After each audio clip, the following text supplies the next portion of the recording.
নমস্কার। কবিগুরু রবীন্দ্রনাথ ঠাকুরের একটি অসাধারণ কবিতা বাঁশি। কিনু গোয়ালার গলি, দোতলা বাড়ির লোহার গড়াদে দেওয়া একতলা ঘর পথের ধারেই। লোনা ধরা দেয়ালেতে মাঝে মাঝে ধসে গেছে বালি, মাঝে মাঝে সেঁতা পড়া দাগ। মার্কিন থানের মার্কা একখানা ছবি, সিদ্ধিদাতা গণেশের, দরজা পড়ে আঁটা। আমি ছাড়া ঘরে থাকে আর একটা জীব, এক ভাড়াতেই, সেটা টিকটিকি। তফাৎ আমার সঙ্গে এই শুধু, নেই তার অন্যের অভাব। বেতন 25 টাকা, সদাগরি অফিসের কনিষ্ঠ কেরানি। খেতে পাই দত্তদের বাড়ি, ছেলেকে পড়িয়ে। শেয়ালদা স্টেশনে যাই, সন্ধেটা কাটিয়ে আসি। আলো জ্বালবার দায় বাঁচে।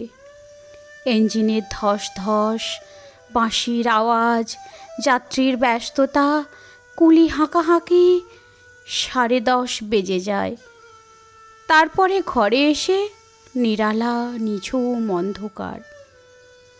ধলেশ্বরী নদী তীরে পিসিদের গ্রাম। তার দেওরের মেয়ে, অভাগার সাথে তার বিবাহের ছিল ঠিকঠাক। লগ্ন শুভ, নিশ্চিত প্রমাণ পাওয়া গেল। সেই লগ্নে এসেছি পালিয়ে। মেয়েটা তো রক্ষে পেলে, আমি তথৈবচ। ঘরেতে এলো না সে তো, মনে তার নিত্য আসা যাওয়া। পরনে ঢাকাই শাড়ি, কপালে সিঁদুর। বর্ষা ঘন ঘোর, ট্রামের খরচা বাড়ে, মাঝে মাঝে মাইনেও কাটা যায়। গলিটার কোণে কোণে জমে ওঠে, পচে ওঠে আমের খোসা ও আঁটি, কাঁঠালের ভুতি, মাছের কানকা, মরা বেড়ালের ছানা, ছাইপাশ আরও কত কী যে। ছাতার অবস্থাখানা জরিমানা দেওয়া মাইনের মতো, বহু ছিদ্র তার। আপিসের সাজ, গোপীকান্ত গোসাইয়ের মনটা যেমন সর্বদাই রসসিক্ত থাকে। বাদলের কালো ছায়া স্যাঁতস্যাঁতে ঘরটাতে ঢুকে কলে পড়া জন্তুর মতো মূর্ছায় অসাড়। দিন রাত মনে হয় কোন আদমরা জগতের সঙ্গে যেন আষ্ট্রে পৃষ্ঠে বাঁধা পড়ে আছি। গলির মোড়েই থাকে কান্তবাবু, যত্নে পাট করা লম্বা চুল, বড় বড় চোখ, শৌখিন মেজাজ।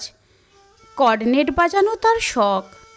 মাঝে মাঝে সুর জেগে ওঠে এ গলির বীভৎস বাতাসে, কখনো গভীর রাতে, ভোরবেলা আধো অন্ধকারে, কখনো বৈকালে ঝিকিমিকি আলোয় ছায়ায়। হঠাৎ সন্ধ্যায় সিন্ধু বারোয়ায় লাগে তান, সমস্ত আকাশে বাজে অনাদিকালের বিরহ বেদনা। তখনই মুহূর্তে ধরা পড়ে এই গলিটা ঘোর মিছে দুর্বিষহ মাতালের প্রলাপের মতো। হঠাৎ খবর পাই মনে, আকবর বাদশার সঙ্গে হরিপদ কেরানির কোনো ভেদ নেই।